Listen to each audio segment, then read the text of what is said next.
You know, for every masterpiece the Beatles actually gave us, there's always a ghost, an echo of a song that could have been. And sometimes it's a whole song just left behind, unheard for decades. Well, today, we're prying open the vault on maybe the most famous ghost of them all.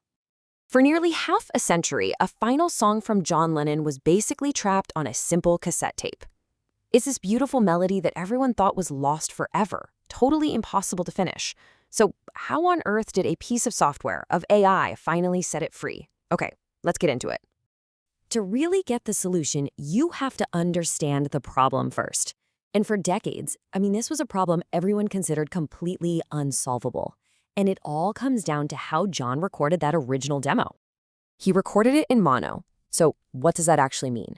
Well, to put it simply, his voice and the piano he was playing were all just mushed together onto one single audio track. You couldn't just turn the piano down or turn his voice up. They were one and the same thing.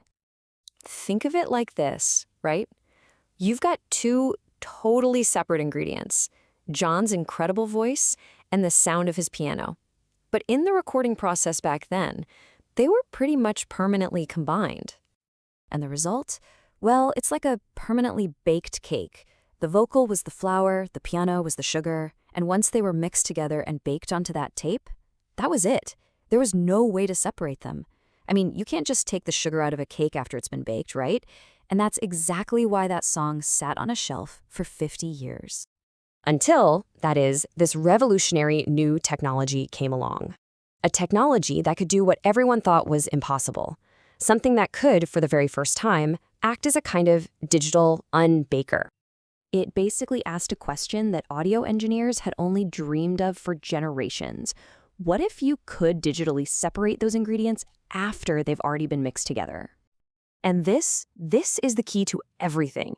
It's called DMIX technology. It's an AI-powered software that was developed by Peter Jackson's team, and its whole purpose is to listen to a mixed-up, baked recording and do what honestly sounds like science fiction, pull each individual sound apart. So how in the world does it work? Well, the AI literally listens to that old mono track. Its programming is so smart that it can identify the unique sonic fingerprints of John's voice versus his piano. And then, and this is the magic part, it digitally pulls them apart, creating brand new, totally separate tracks for each one. And what do you get? A pristine, crystal clear vocal, as if the piano was never even there to begin with. Now, I know this might sound like some kind of abstract future tech, but believe it or not, you've probably already heard what this incredible software can do, all thanks to a certain documentary series.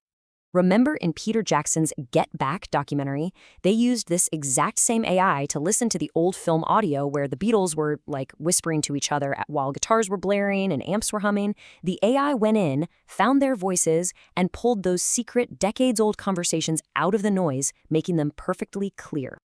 So here's the kicker. They just pointed that same ridiculously powerful tool at John's old cassette tape.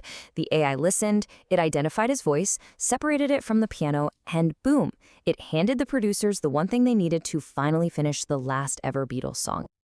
But honestly, this is so much bigger than just one song. The implications for preserving music history, for all of history really, are absolutely massive. It's a total game changer.